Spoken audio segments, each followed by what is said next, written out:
Hi there. I feel like it's been a while. In the past few weeks, I did take a bit of a break to unwind with some video games, and I did end up house sitting for my dad while he was out of town. During the time away from my usual crafting area, I took the time to assemble the Necron half of my Indomitus box while watching some old movies I had laying around. But anyways, this video is gonna encapsulate what I've gotten done for my custom chapter, the Tuatha De Danann. Some of this has been done for a while, some I just finished the other day, but I think you guys are gonna like what I've got to showcase today. As of right now, the Tuatha De Danann consists of 10 Assault Intercessors, 3 Bolt Storm Aggressors, 3 Flamestorm Aggressors, a group of Eradicators, some Bladeguard Veterans, an Emperor's Champion, a Gravis Captain, and a Chaplain Dreadnought. I'll probably go through them in close to that order or something. But anyways, starting off with the Assault Intercessors.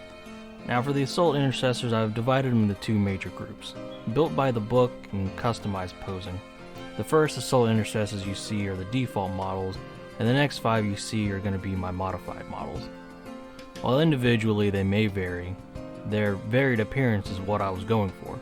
Personally, when I look into a crowd of infantry or troops, I hate seeing the same model twice.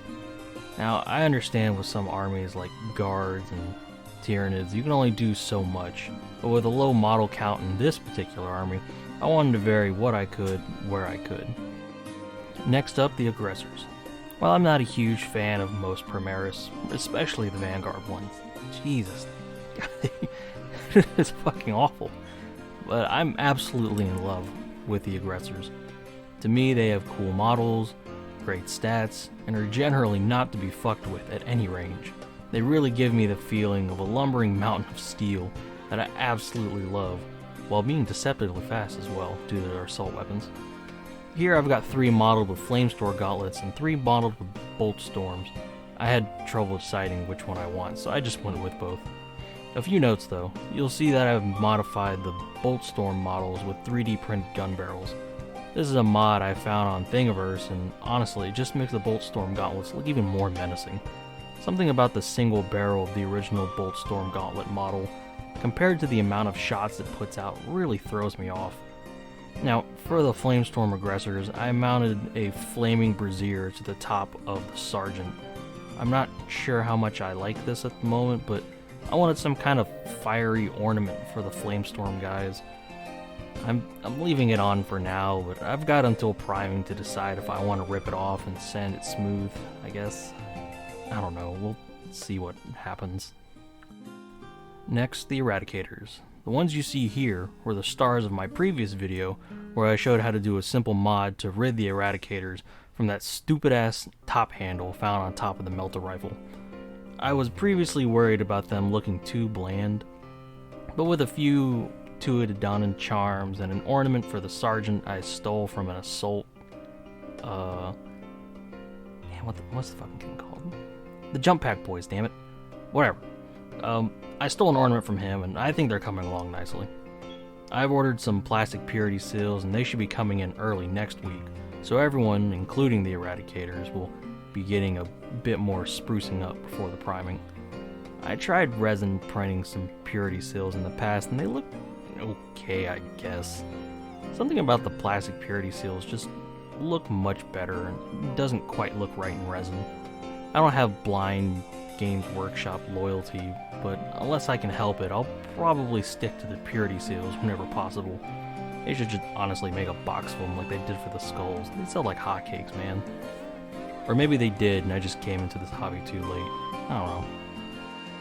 Now the Bladeguard Veterans. I absolutely love how these guys are coming out, especially the Sergeant. That long flowing purity seal on the sword, the beaky with the laurel that you can't quite see on my camera, but the imposing stance, like, damn, man. As you can see, I've given them all custom storm shields as well. A 3D print of a Celtic brooch that I got somewhere on Thingiverse.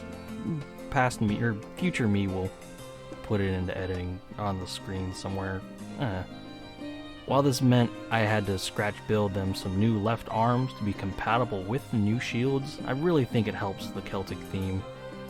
I robbed the sergeant of his helm to give to my chapter master and gave him the beaky helm, and another Bladeguard is using a Grey Knight helm, so I can keep yet another Bladeguard helmet for the future. So at this point I was considering giving the last Bladeguard veteran like a classic Mark 7 helmet to match the other boys. Given their veteran status, it makes sense they keep old helmets, as veterans tend to do when they're being promoted or given the Primaris treatment. I'm not sure. To keep the Bladeguard helm or use the classic frowny face Marine helmet, I'm kind of undecided, but if anyone has some input on it, I'll gladly take it. Now here I'm showing a model that I'm not currently adding to my army, but one I fiddled with one late night.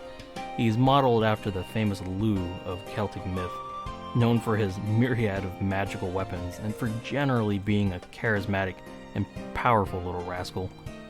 I had planned on using him as a regular lieutenant, not a Primaris lieutenant. However, as the current army is being organized for 1,000 points, maybe 1,500, the roster organization is looking to leave him out unless I settle on that 1,500.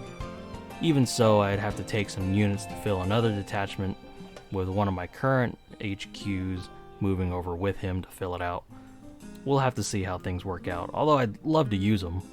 Here I've modeled him with Bryanak, one of his many magic spears, and his magic sling, whose name I'm not even going to attempt. Given that slings aren't in the Space Marine equipment list, I've chosen to model it as a Kami Melta, given that lieutenants can actually take that.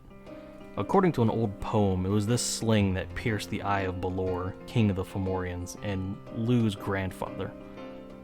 Given that he was a giant, what better weapon to kill a big dude in one blow than a melt-a-gun? Lugh was also known for a magic horse named Enbar that could fly over land and sea, and a greyhound by the name of Falinus.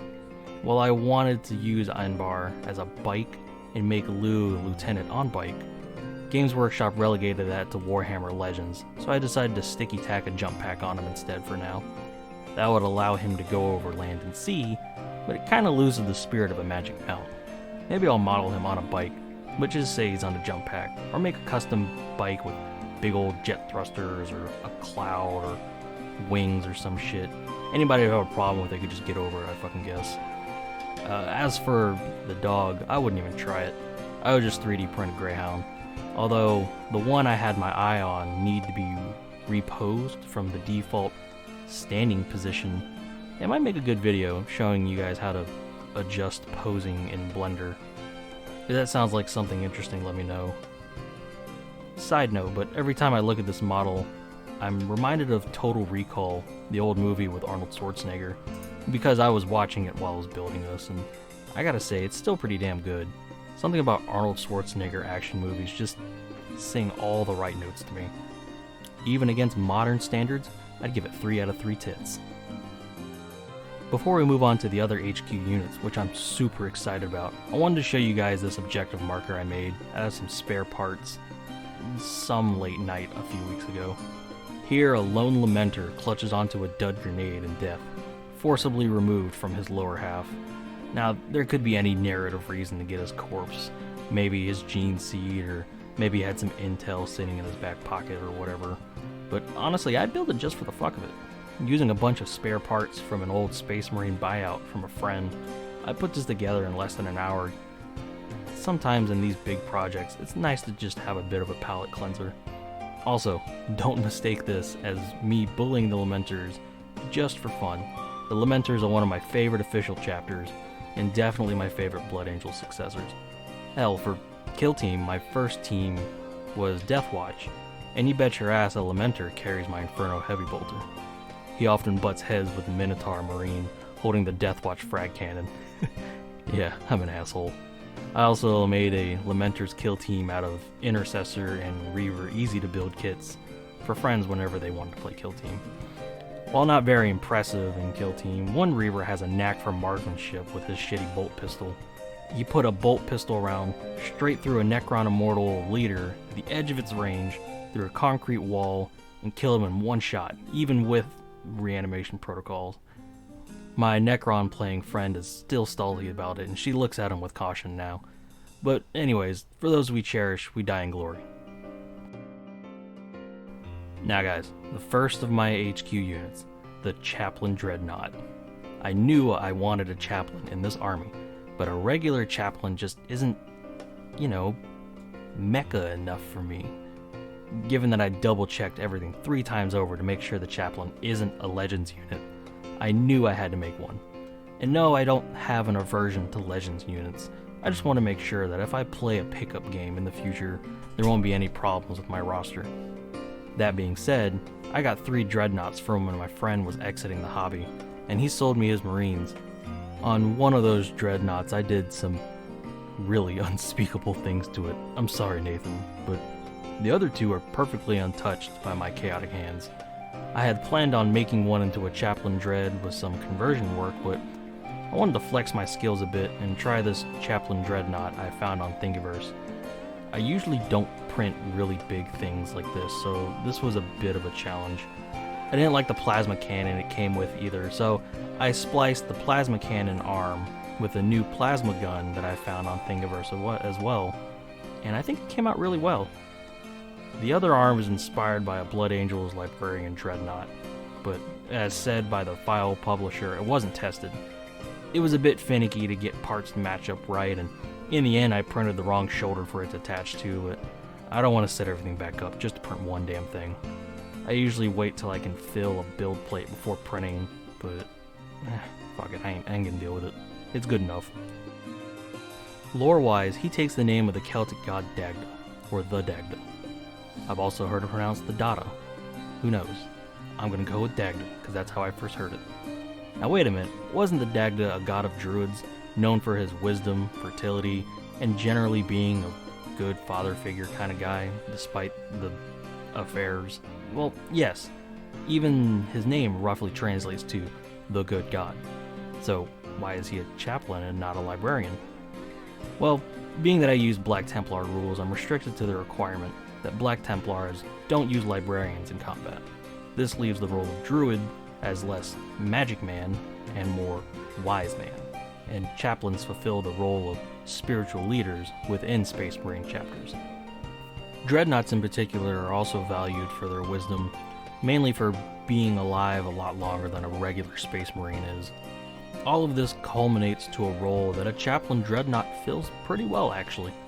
While chaplains are usually spiteful little bastards, I'd like to imagine my Dagda as a really laid-back dad type, a nice contrast to the normal chaplain whose litanies would get you banned from a Christian Minecraft server faster than eggs on toast. Like every other Celtic god and their grandpa, the Dagda, now I'm having trouble saying the damn thing. The Dagda has his own magical items that were part of his sizzling summer fashion. A magic staff that could manipulate life and death, a cauldron which never ran empty, and a harp said to control emotions in the seasons. I've managed to incorporate 2 out of 3 of those into the build, leaving out the harp. I just couldn't think of a good way to add it on without it feeling too cluttered or tacked on. The magic staff in particular is the reason why I wanted to use an arm similar to the Librarian Dreadnought. Although I think the staff head might have come out a little bit too big, I don't know. I'm not reprinting it, especially for such a small size discrepancy. The cauldron will be added to the top, similar to how some dreadnoughts mount banners and such to the top of their hull, and some flaming braziers are gonna top the end of the exhaust stacks on the back. Overall, I think it came out really nice for a model that was entirely 3D printed. Every problem I have with it was user error, which kinda blows, but I still really like how this came out. I also planned on adding a Mortis Dreadnought if the roster got bigger, so if I do, I'd be using one of those old Dreadnoughts that I bought from my friend, but with 2 of these 3D printed heavy plasma cannons. I have it all off to the side, but I'll refrain from assembling it for now so I can just focus on the first 1,000 points before thinking about expanding. Next up is my favorite model in the entire army, the Emperor's Champion. Now, I'm not the only one who thought of converting the Justiciar into the Emperor's Champion, but with the Bladeguard Ancient Helmet and the Indomitus Chaplain backpack, My dudes, I am in love. I chose to remove that stupid hourglass and save it for a later time, replacing it with a simple fist at the side pose. I went with a sword swap too, using my 3D printer to print a scaled down version of Ragnell, the signature sword of Ike, the protagonist of Fire Emblem Path of Radiance. Ragnell has a sister blade, Allendite, wielded by his rival, the Black Knight. So I guess you could say it's either Ragnell or Allendite, who cares? Regardless, it's still one of my favorite video game swords, and to be wielded by the Emperor's Champion just makes me fucking smile. The Emperor's Champion in particular is the one model, the singular model, that made me go, holy shit, maybe 40k is something I can get into. It opened up my love for the Black Templar and my initial interest in 40k all the way back in 5th edition. The Emperor's Champion is probably my favorite model in any game, in any range, and will always be my favorite. To have my own converted version makes this model extremely special to me. I love it in every way, and I'll keep this model to the day I die. Now, lore-wise for this model, I'm a bit split. On one hand, I had planned to give him no name, simply the title of Clay of Slosh. Now, I don't speak Irish. I really don't. But never once in my life have I heard someone say this word out loud. There's nothing on YouTube, looking at the pronunciation, cross-referencing it with what I know about old-ass Irish language.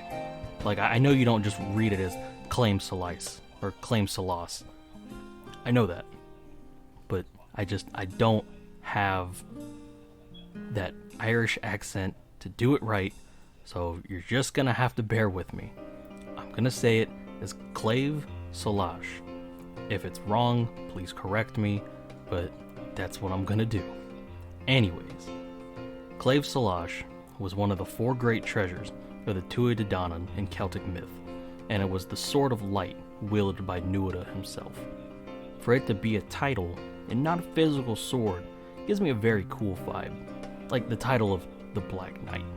Hell, the Black Knight from Fire Emblem is actually a really good example here.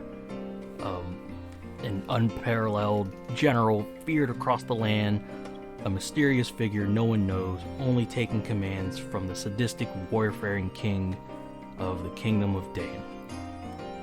Just one glance at him slowly advancing towards an enemy champion, and people go, oh, he's fucking dead. I also admit, the whole name doesn't actually refer to a sword, but actually another person/creature idea was a bit inspired by Mabinogi, as a partially summoned Clave Salash is actually a storyline boss depicted as like a half-assembled giant ghoul with swords for wings. Pretty cool. My other idea was reserving the name of Cuchulainn for him. Known as a very prolific Celtic war god, his legendary berserker fury made him a feared warrior and basically the very last person you'd want to fight. So having him in the position of Emperor's Champion totally makes sense here. While I really like both options, my main problem with the second one is that Cuchulainn stems from the Ulster cycle of Irish myth, which from my understanding comes a bit after the time of the Tuatha De Danann.